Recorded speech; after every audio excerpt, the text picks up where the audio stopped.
আগামী 12 তারিখের এই নির্বাচন অতীতের 12টা নির্বাচনের মতো কোনো নির্বাচন নয়। এ নির্বাচন সম্পূর্ণ ভিন্ন একটি নির্বাচন। বিগত 12টি নির্বাচনের মাধ্যমে দফায় দফায় বাংলাদেশকে পুরাতন বন্দোবস্তের মাধ্যমে যেভাবে খাবলে খামছে কামড়ে শেষ করে দেওয়া হয়েছিল তা পরিবর্তন করে দেওয়ার নির্বাচন। নতুন বাংলাদেশ জাগিয়ে তোলার নির্বাচন, 37-এর যোদ্ধাদেরকে সম্মান করার নির্বাচন, যুব সমাজের আকাঙ্ক্ষা পূরণের নির্বাচন, আমাদের মা বোনদের গর্বের প্রশান্তির ইজ্জতের নিরাপত্তার বাংলাদেশের নির্বাচন, শিশুর জন্য বেড়ে ওঠার নির্বাচন, শিশুর স্বপ্ন বাস্তবায়নের নির্বাচন, এদেশের খামার কুমার তাঁতি মুঠে মাঝি শ্রমিক কৃষক সকলের স্বপ্ন বাস্তবায়নের নির্বাচন। জিজ্ঞাসা করবেন এর আগে তাদের স্বপ্ন বাস্তবায়ন হয় নাই? না, হয় নাই বলেই বাংলাদেশের 28 লক্ষ কোটি টাকা কেবল গত 15.5 বছরে চুরি করে বিদেশে পাচার করা হয়েছে। সেই টাকা ফিরিয়ে আনার নির্বাচন, এই বাংলাদেশকে সুষম উন্নয়ন উপহার দেওয়ার নির্বাচন।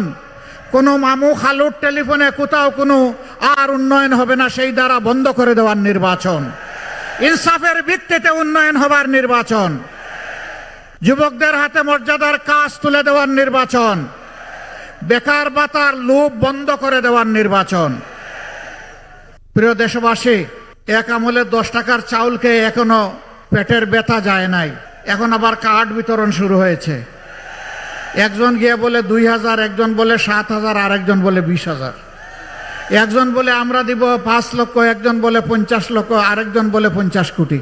আরে বাংলাদেশে 50 কোটি মানুষ কি কিয়ামতের আগ পর্যন্ত হবে কিনা তাও তো জানি না। কেমনে দিবে 50 কোটি? মানে এগুলা যে 100 ভাগ ওই 10 টাকার চালের মতো ধাপ্পাবাজি, এখন বাংলাদেশের মানুষ এগুলা বুঝে ফেলেছে। এখন মা বোনদের কাছে কার্ড নিয়ে যায়, কয় রাখো তোমার কার্ড, আমি তোমার কার্ডের সাথে নাই। মা বোনরা বলে যাদের হাতে আমাদের ইজ্জতের নিরাপত্তা নাই, আমার সন্তানের জীবনের নিরাপত্তা নাই, আমার ছেলে মেয়েদের বেঁচে থাকার অধিকার নাই, তাদের এই কার্ডের আমাদের কোনো প্রয়োজন নাই। আজকে বাংলাদেশের বিভিন্ন জায়গায় আপনারা দেখেছেন, বড় আফসোস, আমাদের মা বোনদেরকে একটা দলের লোকেরা বিভিন্নভাবে অপমান করে। এদেশ মুসলমানের দেশ, এই দেশে হেজাব পরা এবং নেকাব পরাকে নিষেধ, অপরাধ নাকি আল্লাহর বিধান? সেই আল্লাহর বিধানের বিরুদ্ধে তারা অবস্থান নিয়ে বলছে হেজাব নেকাব পরা কোনো নারী আসলে এটা টান দিয়ে খুলে ফেলবা। বলতেছে যদি কেউ এসে দাড়ি পাল্লার পক্ষে ভোট চায় তার কাপড় খুলে দিবা। এরা কোন প্রজাতি? এরা কি মানুষ? না, এরা অন্য প্রজাতি। কোন মানুষ, আল্লাহ যাদেরকে বিবেক দিয়েছেন তারাই মানুষ হয়। কোন মানুষ কোন মায়ের গায়ের কাপড় খোলার কথা বলতে পারে না। এই নোংরা কথাগুলা বলার পরে, হুঙ্কার দেওয়ার পরে আজ পর্যন্ত দলের নেতা এবং দলের পক্ষ থেকে এই বিপদগামীদের ব্যাপারে কোনো ব্যবস্থা নিতে বাংলাদেশের মানুষ দেখে নাই। তার মানে কি? তার মানে হচ্ছে যে তারাও এটা সমর্থন করে। আমি জানতে চাই, বাংলাদেশে আমাদের মা বোনদের ইজ্জত কেউ নিয়ে টানাটানি করুক, আপনারা কি তা বরদাস্ত করবেন? বরদাস্ত করবেন? উপযুক্ত জবাব দেওয়ার জন্য তৈরি আছেন? ইনশাআল্লাহ সেই জবাবের মুখ কম সময় আসছে এই 12 তারিখ। যেমন আল্লামা দেলাওয়ার হোসেন সাঈদীকে নিরপরাধ হত্যা করা হয়েছে, আজকের এই মাঠে আপনারা রায় দিয়েছেন, জনরায়, যে আপনারা সেই হত্যাকাণ্ডের বিচার চান। ওই হত্যাকাণ্ডের বিচারের জন্যই আপনার একটা ভোট বড়ই মূল্যবান, প্রতিটা সিট বড়ই মূল্যবান, প্রতিটা ভোট এবং প্রতিটা সিট তাইলে ন্যায় ইনসাফের হাতে তুলে দিতে হবে ইনশাআল্লাহ। যারা বেইনসাফের কথা এখনই বলে, যারা মানুষের জীবনে দুঃসহ কালো অন্ধকার সময় টেনে নিয়ে এসেছে, যারা মানুষের সম্পদে ভাগ বসায়, চাঁদা তুলে, সেই চাঁদাবাজদেরকে লাল কার্ড দেখানোর দিন হচ্ছে আগামী 12 তারিখ। আগামী 12 তারিখ দখলদারকে ইনশাআল্লাহ জাতি লাল কার্ড দেখাবে, মামলাবাজদেরকে লাল কার্ড দেখাবে, দুর্নীতিবাজদেরকে লাল কার্ড দেখাবে, যারা আধিপত্যবাদের দালালি করে তাদেরকেও লাল কার্ড দেখাবে। জুলাইয়ের সন্তানেরা, যোদ্ধারা, লড়াকু সৈনিকেরা কোনো আধিপত্যবাদ আর মেনে নেবে না। এই আধিপত্যবাদের বিরুদ্ধে এক সোচ্চার কণ্ঠ ছিল আপনাদেরই সন্তান শরীফ উসমান বিন হাদি। তার দুটি দাবি, একটা ছিল বাংলাদেশে আর কোনো অবিচার বৈষম্য মানব না, দ্বিতীয়টা ছিল আর কোনো আধিপত্যবাদকে মেনে নেব না। যারা এর সমর্থক তারাই তাকে খুন করেছে। আপনারা কি হাদিরও বিচার চান? সে বিচার আমরা করব ইনশাল্লাহ, কথা দিচ্ছি। শুধু হাদির না, আবরার ফাহাদ থেকে শুরু করে আবু সাইদ, মুগ্ধ, হাদি, এই যুদ্ধে যারাই শহীদ হয়েছে ইনশাল্লাহ তাদের বিচার আমরা করব। সম্মানিত পিরোজপুরবাসী, আপনাদের কাছে একটা ভোট চাই, প্রত্যেকের একটা ভোট চাই।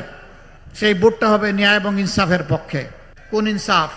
যে ইনসাফ একজন সাধারণ গরিব মানুষের জন্য অপরাধ করলে যে বিচার হবে, রায় হবে, শাস্তি হবে। দেশের প্রেসিডেন্ট, প্রধানমন্ত্রীও যদি অনুরূপ কোনো অপরাধ করেন ইনশাল্লাহ তাদেরকে আমরা ছাড় দিয়ে কথা বলবো না। একই বিচারের আওতায় তাদেরকে আনা হবে ইনশাআল্লাহ। প্রিয় বাংলাদেশের 18 কোটি মানুষের সম্পদ চুরি করে বিদেশে যারা পাচার করেছে 28 লক্ষ কোটি টাকা, আল্লাহ তাআলা এই দেশ সেবার সুযোগ দিলে ওদের মুখের বিদ দিয়ে হাত ঢুকিয়ে পেটের ভিতর থেকে তা বের করে আনা হবে ইনশাআল্লাহ। তা জমা হবে রাষ্ট্রীয় কোষাগারে, ব্যয় হবে ইনসাফের ভিত্তিতে। বাংলাদেশের যে এলাকা যতটা পিছিয়ে পড়েছে, বঞ্চিত হয়েছে, ইনশাআল্লাহ উন্নয়ন শুরু হবে ওখান থেকে। দেখা হবে না লাল নীল টেলিফোনের ঠেলা, দেখা হবে না কে প্রেসিডেন্ট, কে প্রধানমন্ত্রী, কে মন্ত্রী, এইটা দেখা হবে না। দেখা হবে না ন্যায্য এবং ইনসাফের ভিত্তিতে কোন এলাকা কোন জিনিসটা আগে পাওয়ার অধিকার রাখে। আমরা সেই ইনসাফের বাংলাদেশ গড়তে চাই। এই যাত্রা আপনাদেরকে আমরা সঙ্গী হিসাবে পেতে চাই। আমরা সাবধান করে দিচ্ছি, বাংলাদেশে অতীতের ইতিহাসের কালচার আর চলবে, অতীতের ইতিহাসের যে ভোটের সেই কালচার আর চলবে না। তোমার ভোট তুমি দিবে, আমারটা আমি দেব, স্লোগান ওইটা শেষ। আমারটাও আমি দিব, তোমারটাও আমি দেব, এটা আর চলবে না। আগামীতে যদি কেউ ভোট চুরির চিন্তা করে অথবা কোনো ইঞ্জিনিয়ারিংয়ের চিন্তা করে, যত বড় শক্তি হোক আমরা ছেড়ে কথা বলবো না ইনশাআল্লাহ। এ ভোটের জন্য লড়ে যাব। 18 কোটি মানুষের 12 কোটি 50 লক্ষ ভোট, এটাকে নিশ্চিত করা হবে ইনশাআল্লাহ। অতএব এখন থেকে পাহারা শুরু। আর কোনো চুরকে আমরা ছেড়ে কথা বলবো না। 2 নম্বর, আমরা যুবকদেরকে কোনো বেকার ভাতা দিতে পারবো না। যুবকরা কি আমাকে এখানে তাড়া করবেন? আপনারা কি চান? কি চান বলেন? কি চান? কাজ। ইনশাআল্লাহ হাতে আমরা কাজ তুলে দিব। তৈরি করেন, হাত তৈরি করেন। বেকার ভাতা দিয়ে আমরা আমাদের যুব সমাজকে অপমান করতে চাই না। কারো কাছে আমাদের জুলাই যোদ্ধারা মিছিল করে দাবি করে নাই যে আমাদেরকে বেকার ভাতা দিতে হবে। তারা সেদিন দাবি করে বলেছিল আমাদের হাতে আমাদের প্রাপ্য কাজ তুলে দিতে হবে। আমরা কথা দিচ্ছি, জাত পাত জাতি ধর্মের ব্যবধান নয়, নারী পুরুষেরও ব্যবধান নয়, যার হাতে যে কাজ শুভ পাবে ইনশাআল্লাহ তার হাতে সেই কাজ তুলে দেওয়া হবে। এই ন্যায় ইনসাফের বাংলাদেশে বিভিন্ন শ্রেণী পেশায় যারা রাষ্ট্রীয় সেবায় নিয়োজিত আছেন, সরকারি, আধা সরকারি, বেসরকারি, স্বায়ত্তশাসিত বিভিন্ন সংস্থায় যারা কাজ করেন, তাদের সকলের বেতন আমরা সমান করতে পারবো না। যার যে মর্যাদা অনুযায়ী তাকে বেতন এবং ভাতা দিতে সরকার বাধ্য থাকবে। তাদেরকে মর্যাদার সাথে দেশে তারা যাতে বেঁচে থাকতে পারে এবং নিজের সমস্ত যোগ্যতা উজাড় করে দেশকে যাতে সেবা করতে পারে, সেই সম্মানটুকু আমরা তাদেরকে দিতে চাই। যার সার্ভিস যত ঝুঁকিপূর্ণ তিনি ইনশাআল্লাহ হবেন তত বেশি সম্মানিত। এর ভিত্তিতেই আমরা ইনসাফ কায়েম করব ইনশাআল্লাহ। সেই ইনসাফটা যখন বাংলাদেশে কায়েম হবে তখন বাংলাদেশ হবে একটা চলন্ত উড়োজাহাজ। সেই উড়োজাহাজের ককপিটে অর্থাৎ ড্রাইভিং সিটে আমরা যুব সমাজকে বলবো, তুমি ক্যাপ্টেন, তুমি বসো, এ উড়োজাহাজ তুমি চালাও। আমরা গিয়ে পিছনে প্যাসেঞ্জার সিটে বসবো ইনশাআল্লাহ। তারা রকেট গতিতে এই দেশকে সামনের দিকে নিয়ে যাবে। পিছনের কোনো কাসুন্দি নিয়ে এই জাতি আর কামড়া কামড়ি করবে না। এ জাতিকে আর বিভক্ত করার সুযোগ আমরা কাউকে দেব না। ঐক্যবদ্ধ জাতি, ঐক্যবদ্ধ বাংলাদেশ, এটাই আমাদের স্লোগান। তাই নিয়ে আমরা ইনশাআল্লাহ এগিয়ে যাব। এবার সেই ইনসাফের জন্যে, ইনসাফের বাংলাদেশ, ঐক্যবদ্ধ বাংলাদেশ গড়ার জন্যে 2টা ভোট। একটা হচ্ছে গণভোট। গণভোটে কি বলবেন?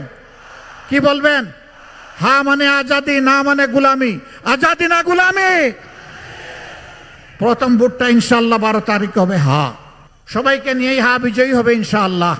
দ্বিতীয় ভোটটা ওই যা বললাম, ন্যায় ইনসাফের বাংলাদেশ দুর্বৃত্তদের হাত থেকে মুক্তির বাংলাদেশ, নূতন বাংলাদেশ। আল্লাহ তাআলার কাছে দোয়া করি 13 তারিখ এই দেশ যেন একটা নূতন দেশ পায়। 13 তারিখের ভোরের সূর্য যেন তার পিঠে করে মুক্তির পয়গাম নিয়ে আসে, যে এখানে আর গুলামি আর আধিপত্যবাদ চলবে না, পারিবারিক গোষ্ঠীগত রাজনীতি অচল, দলীয় সরকার অচল, আগামীতে হবে জনগণের সরকার ইনশাআল্লাহ। আমি আপনাদেরকে সাক্ষী রেখে বলে যাচ্ছি, আমি জামাতে ইসলামের বিজয় চাই না, আমি চাই বাংলাদেশের 18 কোটি মানুষের বিজয়।